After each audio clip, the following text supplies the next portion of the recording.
And now, it's time for another Dice Tower review with Tom Vasel.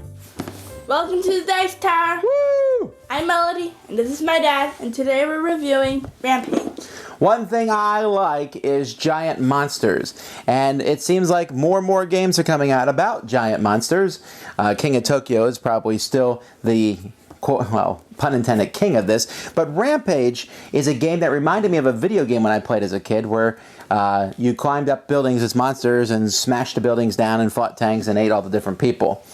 This is the same thing, except in this one you are fighting against other monsters, and this is a game that's all about dexterity, flicking discs, and, well, you know what? Let's just show you.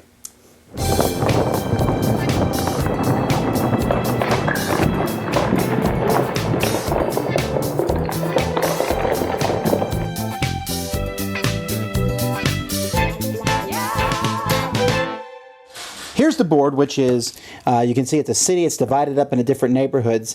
These are rubble pieces. They come with adhesive backing, so they're placed. You put them on the board, and they're stuck there forever. And the board comes in two halves, which is then this has a piece on it, so that it basically holds them together. If you put it in the right way, which I did not do. There you go. So now it's together. Then you're going to build the board. You're going to randomly pull little meeples, dudes from the bag, and build floors of the building.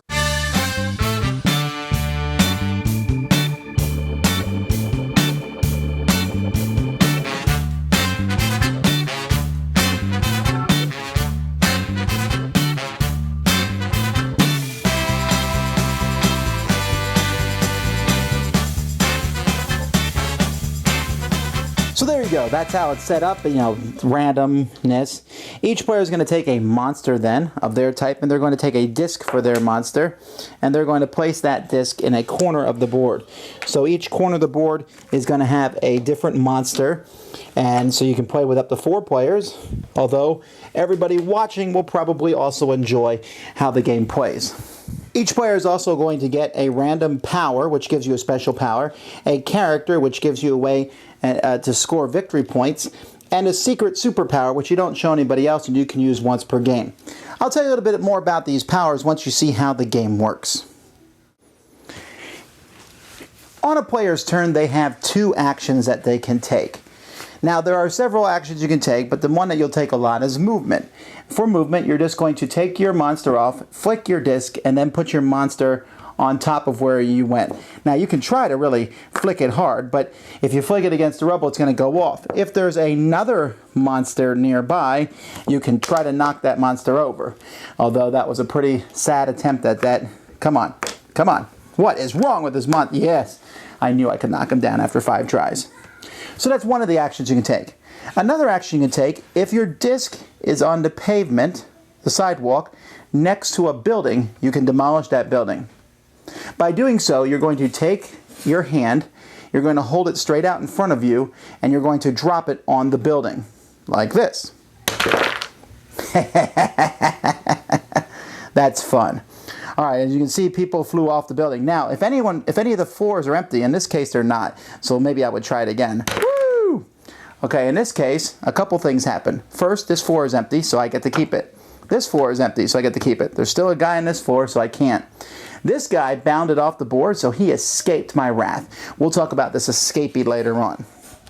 After you take your 2 actions, you're going to be able to eat meeples, that are in your region. So I want to make sure that these guys fall into my region. Another action you can take is by using your breath attack. And this will happen by you simply getting to your monster and breathing on the building. Blowing. Well, that was pretty pathetic. I blew the guy off the top roof. Yay! But I really wanted to knock the building over. Let's try it again for my second action. Okay, I'm not really good at blowing action, then that's fine. Because there's a third action. If you're in the same neighborhood as a vehicle, you can put that vehicle on your head, and then you can flick that at another monster or a building. Let's see if we can demolish those buildings over there. Come on, come on. Well, that was pretty terrible. I'm usually pretty good at this. Come on. Yeah, destruction. Let's grab another vehicle and hit the other one, just because it's fun. Yeah. Oh, look at that total destruction. It makes me so happy. And I love the fact that there's this giant structure in the middle. So, those are the actions you can take in your turn. You can take 2 of them and you can do the same action more than once. Now each monster has a shield. Behind that shield you're going to keep all the stuff that you've destroyed, but you also have spot here for teeth. You'll start the game with 4 teeth. Every time you fly off the board, because you're a crazy lunatic monster, you'll lose a teeth. Anytime another monster knocks you over, they'll steal one of your teeth. So you have to be careful not to lose your teeth.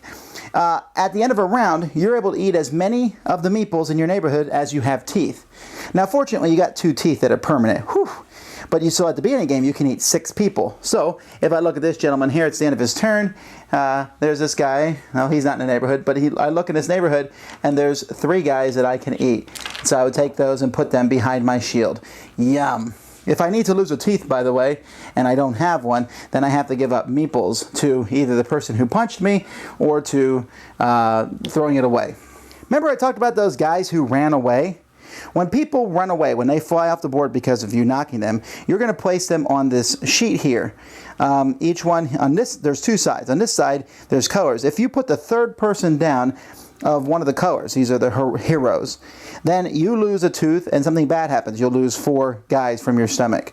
If you lose a 3rd guy, then you lose a tooth and everybody else gets an extra action on their turn. So these are not good. So you don't want to make people fly off the board. The other side of the board doesn't have colors. You just, as they come off the board, you just put them here.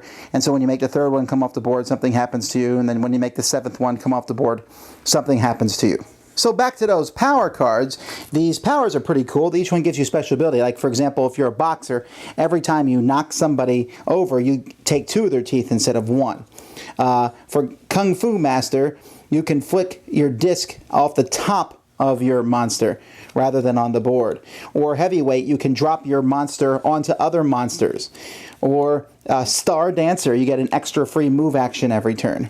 Or I'm sorry, when you move, you can move twice is what it should be. Over here, different points.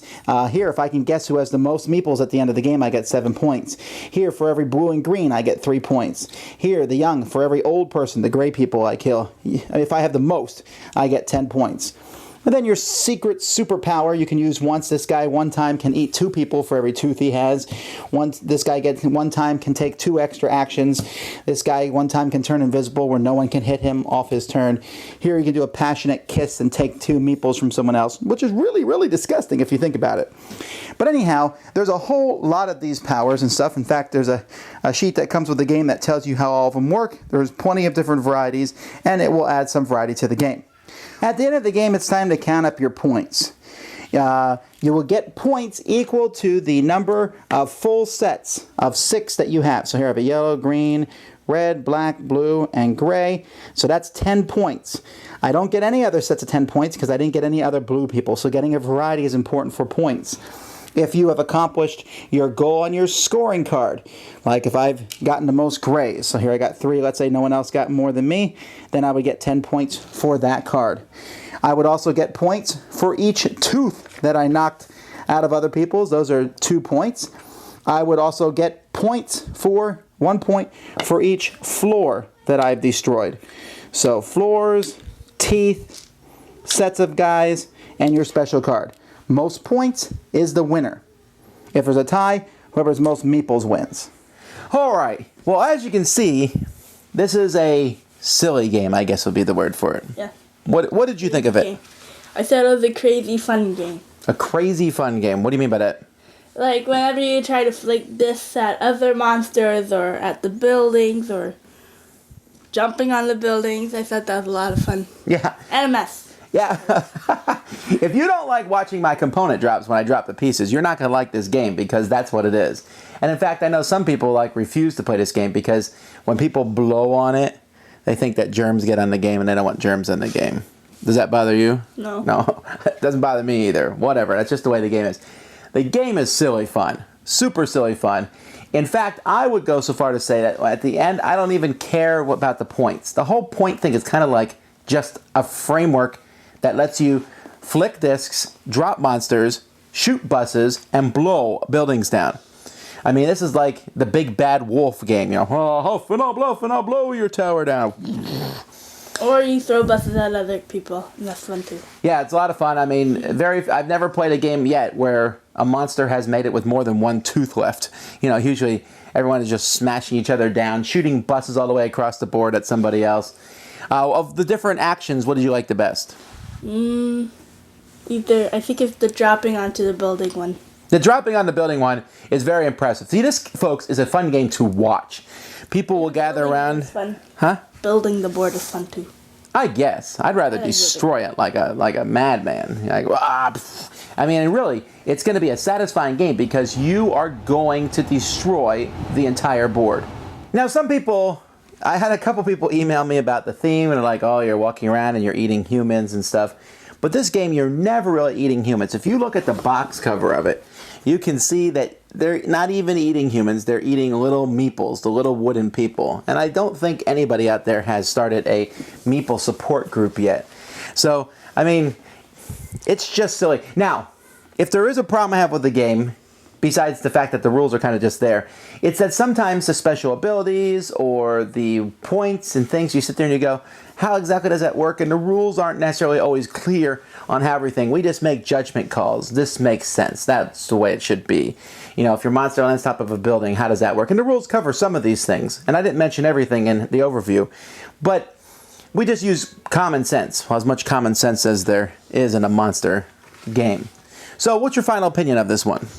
That it was silly fun, and I want to play it again and destroy more buildings. Ah, good. So destruction, good. I'm glad this game has created such a positive outlook on life. I agree. This is one of the most fun, I mean, just pure, unadulterated, fun games that you can play. It's just absolutely sheer silliness. Yeah, it's not a game that I'm like sitting around like, oh, I need to play another game of Rampage. But at party, at a game session, this is something that everybody will laugh at. Some hilarious, cheering moments will happen. And just like Melody said, silly fun. Rampage. Thanks so much for watching the Dice Tower videos. Find more great videos and reviews as well as our top-rated audio podcast at Dicetower.com. You can also find other great shows at Dicetowernetwork.com. I'm Eric Summerer, and you've been watching The Dice Tower. The Dice Tower is sponsored by Cool Stuff Inc., where you can find great games for great prices. Cool stuff in stock. Check them out at CoolStuffInc.com. Shut the door.